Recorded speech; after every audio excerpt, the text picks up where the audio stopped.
What's up, peeps? In this video, I'm going to be breaking down day number 5 of my 5 power pillars of freedom. So this whole series has been going live in various places, playing around with this software that puts stuff in different places. Unfortunately, Instagram doesn't quite play so well with that. So I'm going here live on Instagram. So what's up, Kayla? I see you, girl. So I'm over here talking on Instagram. We got some Facebook, YouTube, and LinkedIn going on. I'm just playing around, guys. I haven't done this, but this week. So well, for the last 2 years or so, I've been going live and doing weekly teachings inside my Lionheart Facebook group. But this is totally different. So just expanding, doing some different things, trying some stuff out. So if you're checking this out, if you for the first time, you follow me here. My name is Calvin Gohard Richard, and I'm a peak performance coach. I work with Christian entrepreneurs, Christian CEOs, businessmen, ministry leaders, to help them to live a more courageous, fulfilling, joyful life, getting out of the pit of despair, going from mediocre to mastery, from good to greatness. So in that, the whole thing is about freedom. We're talking about freedom of lifestyle, the things that you're called to do and do it at a high level. There's some things you got to cut off. There's some things you're going to have to break down and cut off of your life in order to succeed and to move and fulfill everything that God is calling you to do. What's up, Benny? What's up, Michelle? So now I'm trying to multitask and look at two different things because this one screen does one thing. But I'm saying we just gonna figure it all out. So once again, if you got comments, questions, anything like that, I love to interact with you guys on these platforms itself. I think with the one here, this is called StreamYard. If you're watching it from there, it's gonna say, hey, in order for me to see your name displayed, just go ahead and give it access so I can see your name. If not, it's going to say Facebook user for those who are on Facebook inside my group itself, inside the Lionheart group. So anyhow, let's get into it, guys. Let's dig into it. Gotta go from here and go get my haircut in a little bit. So I'm just going to do this and get this in here before we get rolling. Yeah. So let's do a little review real quick. So we start off with pillar number 1, which was my favorite one, is purpose. Okay. Your purpose for life is, there's a saying, the 2 most important days of your life is the day you're born and the day you find out why.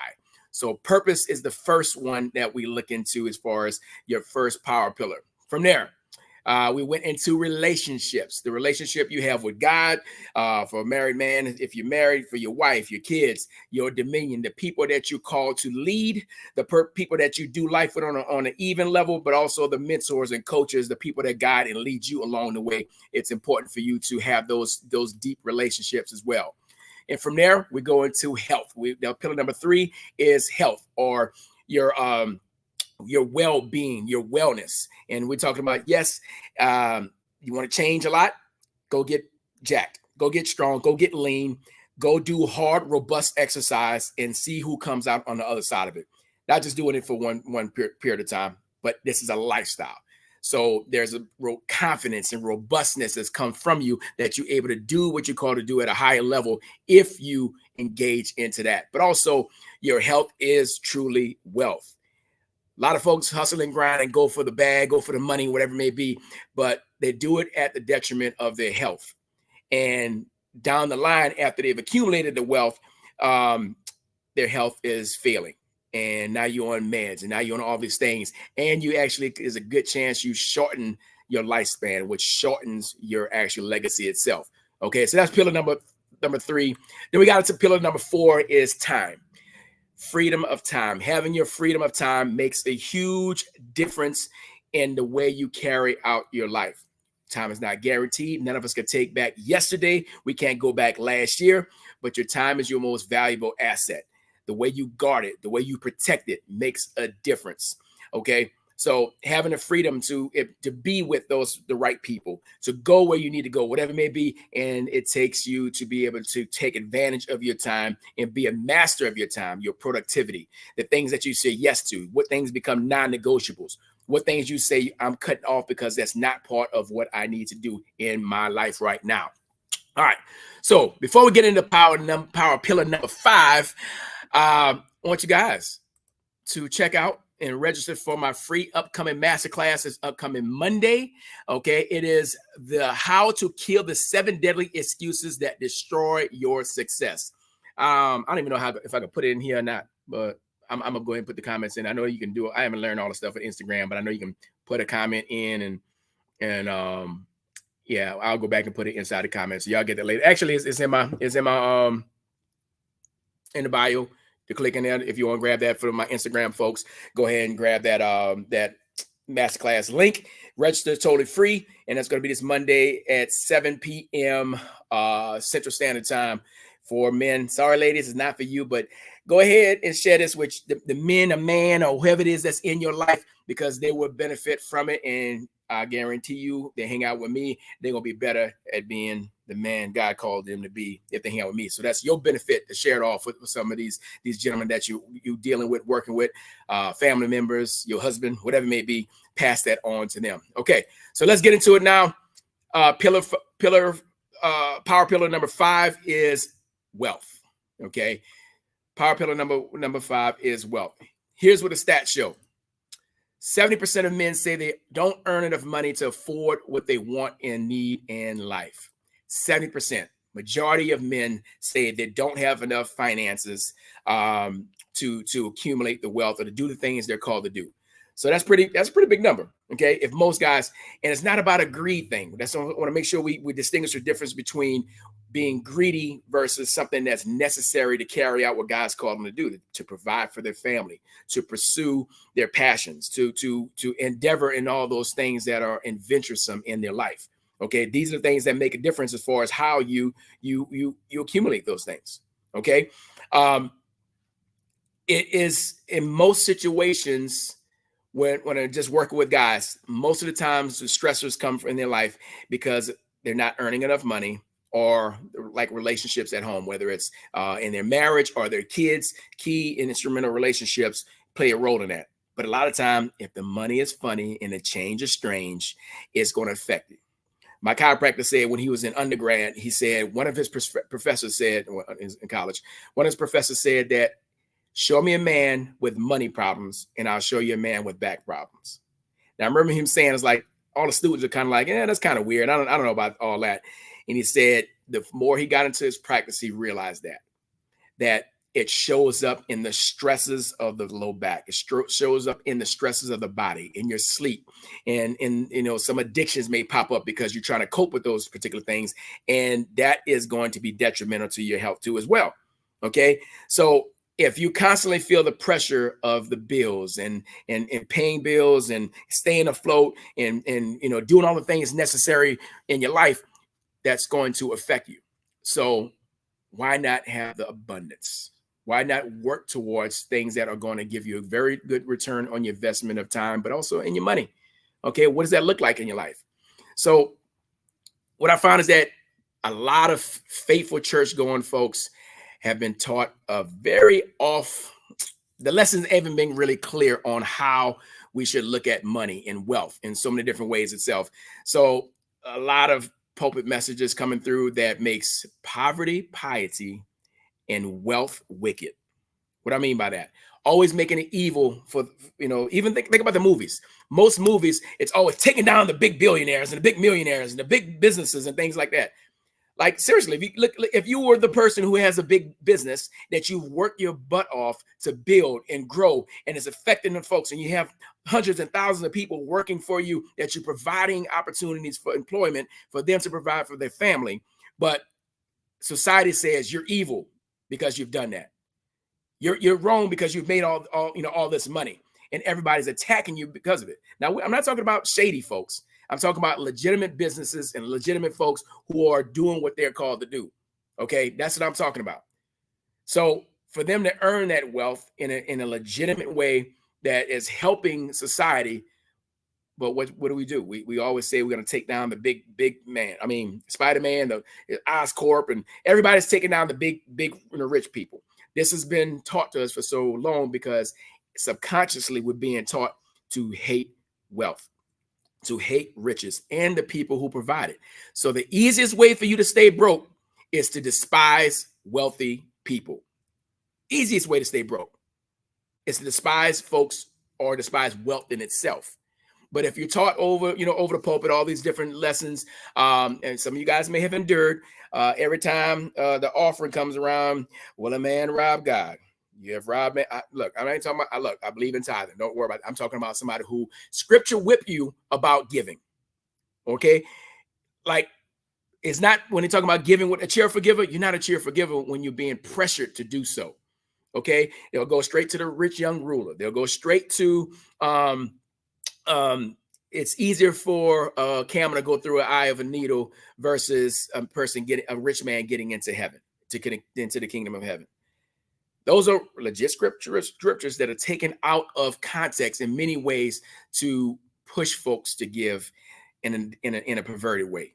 All right, that's what we gotten. So unfortunately, now guess what? Some folks are actually called to live a life of poverty. They may be, but it's not as often as you may think it is, especially when it comes down to the Bible. There are certain religions where they take certain vows, and one of the vows is poverty. Now, if you believe that's your calling to live in that, that's one thing. But that doesn't make you holier than the next person who has wealth or a lot of wealth or have accumulated a lot of wealth in a legitimate manner. Okay, that does not make that person more more saved, more of a Christian. Okay, that does not do that. Okay, so there are some people who have specific callings to live in a poverty situation, but most folks are not. So make sure we're getting the right message when it comes down to that. So if we truly understand the difference between wealth generation and greed, that's the biggest thing, making sure the biggest difference. Because in Deuteronomy 8:18, this is where it says God has given us the ability to make wealth, to get wealth. God is the one who gives that power. Okay, gives that power to be able to do so. So if that's the case, like, why would he do that? If it's so evil, why would he give us the power to do so? Why wouldn't he want us to live in poverty? Why would he want us to live in poverty if he's saying he's giving us a power and ability to gain wealth? Some of that stuff doesn't add up. Okay, so also look at many of the scriptures where God has blessed his people with wealth. What they talk about, Abraham had plenty gold and cattle and land and all these things that he is blessed with. Solomon asked for wisdom and God gave him riches as well. So if wealth was so evil, why would God give him even something that he didn't ask for? Because he knew that was going to be helpful for the impact that Solomon was going to have for his kingdom. Solomon needed that wealth and that influence that he needs to have on the community in that particular time itself. He needed that. Okay, that was part of his calling. So if even in the garden, if you go back there, first time you even see mention of gold was in the garden, in the garden with Adam and Eve. They didn't have to buy anything. There was no commerce going on whatsoever, yet it was present. It was to show his magnificence. It was to show his kingship that was present inside the garden itself where Adam and Eve was. So there's instances so many times where you see that wealth was given and wealth was necessary for that particular calling. Here's another thing to consider. And I was taught this so many wrong ways as far as Christ. So every time you look at like pictures of the three wise men, really the three kings that came at some point in time, we can go into the part where, he wasn't a baby. It happened later on down the line, all those things. But all we ever see is this picture of them holding a little bit of gold, a little bit of frankincense, and a little bit of myrrh. Just a little bit in the hand. That's all we ever see. But historically, it was droves, like just a whole bunch of all of that was gift fit for a king who was going into ministry. That's what the gifts were fit for him. When it was time for Christ to go into ministry, this is when he's going to need the wealth and riches, because you always go to the scripture, foxes have holes and birds have nests, but not the Son of Man doesn't have a place to rest his head. Yes, that just means he had a life that was missional. It did not mean you go up and tell 12 entrepreneurs to quit their job and come along with me for 3 years. How they provided for? When they got money? They didn't just live homeless on the streets like that. They needed food. They needed shelter. They needed things. Okay, so Christ wasn't as poor as we've been taught. Some of us, y'all might have had it straight. I didn't have it straight. Okay, I didn't know what was going on at that time. I'm saying for me, I didn't learn it. I learned that he was just a poor little man, poor little carpenter. But they don't talk about that Joseph was the chief carpenter. So whoever in your city was the biggest carpenter or the biggest construction company in your city, that's what Joseph was. So some of these things are mind blowing for me because I didn't know none of this stuff just a few years ago. So some of this stuff is brand new to me too as well. And so for me, it makes sense because I've always felt that I'm called to have an abundant overflow. And that at John 10:10, life that's abundant and full. I believe for me, it's in wealth as well. Wisdom, relationships, influence for the kingdom of God, all those things. But I truly believe for me, because I want to have overflow and abundance, because I want to leave stupid, obnoxious tips. When somebody's called to the mission field, I don't want to just pray. I want to pray with my pocketbook. I don't have a pocketbook. My wallet. Yeah. Reverse that. I ain't got no pocketbooks, but I do have a wallet and have a card, and I want to be able to have overflow. I believe when folks say, "Well, I just want enough to be comfortable," I personally believe that is selfish. Who can you bless outside of yourself if it's just enough to be comfortable? If you're comfortable, everyone else is uncomfortable. So there's a part of me, I want to be able to write checks for the kingdom. I want to be able to bless folks along with the overflow. So I've got to be able to have the skills and the wealth acquirement for myself to accumulate the wealth to be able to bless others. I want to take care of myself. Don't get me wrong. I want to make sure I have good stuff. I don't want to go month to month. I don't want to be stressed out about it because, people say that, money can't buy you happiness. That person hasn't given enough away yet. Yeah. If you say it can't buy you happiness, you haven't given enough away. And at the same time, you can buy time. Okay. If you ever been to Six Flags or Disney or any of those places, you can get a fast pass, a fast track, or whatever it may be, those particular places. I'm sorry, I'm spoiled now. I don't want to wait an hour and a half, 2 hours, 3 hours to get on one ride.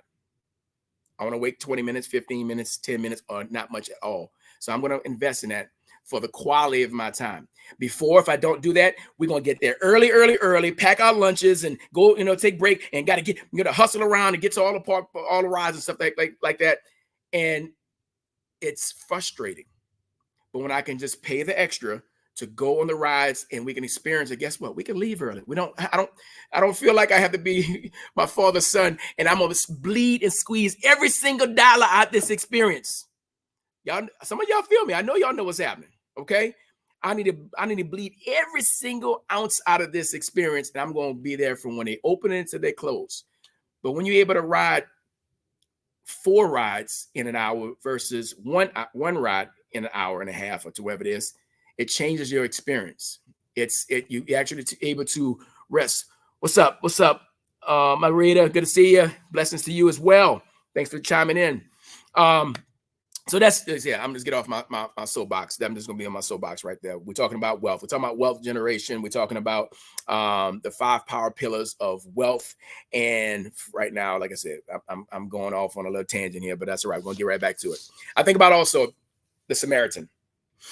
The story in the Samaritan, of course, they call it a good Samaritan, but really doesn't say that in the Bible itself. But the Samaritan, here it is: a Jewish man was beat, robbed, and left for dead. The priest passed by and doesn't do anything. Another religious leader passed by, doesn't do anything. The Samaritan was able, not just because he had a heart to help, he also had a wallet to help. Here he is, somebody who was basically considered, by the Jews, the Samaritan was seen as less than. He was a man of color. So he was a minority. He was a man of color. He was somebody who was not seen to be at the same level as Jews, but he actually, because he was a businessman that actually had wealth, and he had a name for himself, because when he took the sick man, the guy who was beaten, and brought him to the inn and said, "I'm paying for everything, and if there's anything else, I'll come back and pay it as well." If he didn't have a good reputation in that community itself, they had to know who he was for him to be able to give the money and say, "If there's more, I'll take care of it later." So he had been doing business. He was in the marketplace. He was around, but he actually used his income. He used his wealth to leverage an opportunity. We're still talking about it to this day. and the fact that somebody who was seen as less than was able to step into a position to bless somebody who would not normally wouldn't even sit at the dinner table with him. But it was a situation of death or life. But this man had the heart to serve, the wallet to serve, and the reputation to serve. They was able to get this man into the end and get him taken care of. It took money to make that happen. So, when you look at as far as money and things of that sort, did I go to that part yet? No, I didn't hear. Okay. A lot of times men are looking for ways to invest. They want to invest in maybe stocks, want to invest in real estate, invest in Bitcoin or Dogecoin or any of those particular things. As far as what do I invest in? It's biblical to make you have your money to make returns for yourself. But the number one thing, the one of the most important place to invest is in yourself. Yes, there's other things out there, but investing in yourself. That might mean hire the coach, hire the mentor, buy the book, take the program, take the class, whatever's necessary for me to get better and be masterful in my calling. Okay, I'm called to coach and mentor and lead. All of my monies go towards that. As far as my investments, I got a wife and kids. They take money too, especially the daughter. But outside of that, as far as for me, the books I read, the things I go to, the things I invest in is for me to be better at my craft. If I'm investing in myself, I'm getting better at leading the men that I'm called to lead in a powerful way. I'm better at helping them going from where they are to where they need to go. So I need to continue to pour in myself. So that's the investment. It takes money. It takes time. It takes the health. All the things we're talking about comes down to bringing the freedom, not just for myself, but the freedom to bring somebody else from wherever they may be in bondage, in their minds, in their hearts, in their relationships, whatever they may be. I'm here to help them come out of that. So got a report here. You guys gonna see this on Instagram because it doesn't show up like that, but I'm gonna read it for you. Your path to self-mastery involves investing time, money, and energy and effort in personal growth and development. In many instances, the cost of not taking action and investing in yourself is far more. Not taking action, you're gonna get more of the same. If you keep doing more of the same, you're gonna get more of the same.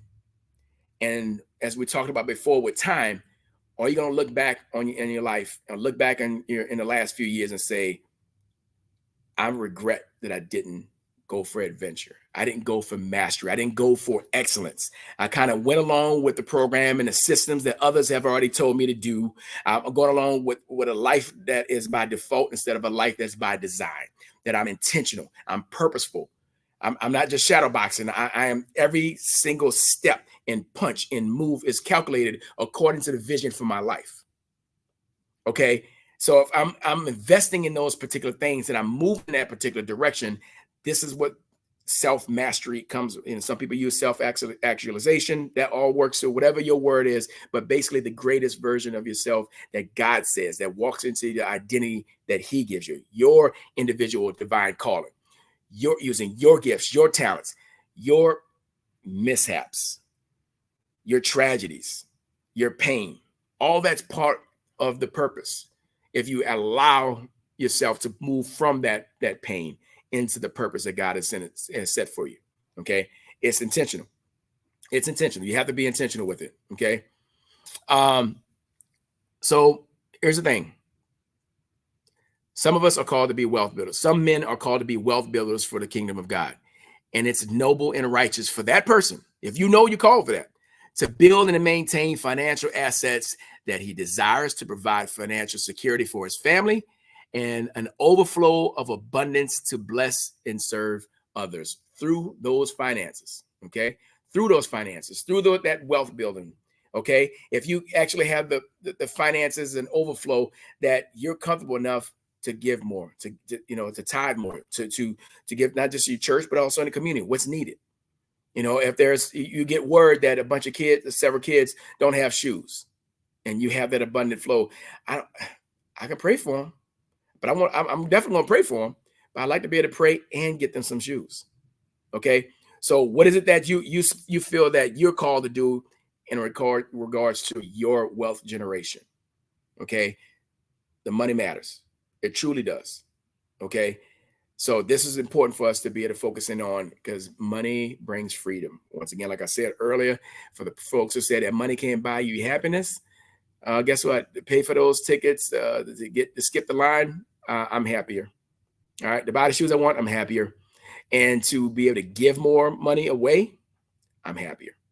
So that's what I got for you guys. Once again, I'll be playing around with all this stuff, getting out there more. Would love to hear your comments, concerns, advice, all the deal. I'm just playing around here. But once again, for my men out there, I want you to please join me on Monday, 7 p.m. for this free masterclass that I got coming up. It's how to kill the 7 deadly excuses that destroy your success. 7 deadly excuses. Let's kill them. Let's crush them. Let's go out and be great in the way that God called you to be. So love you guys. God bless. Go hard. Peace. Thank y'all, IG.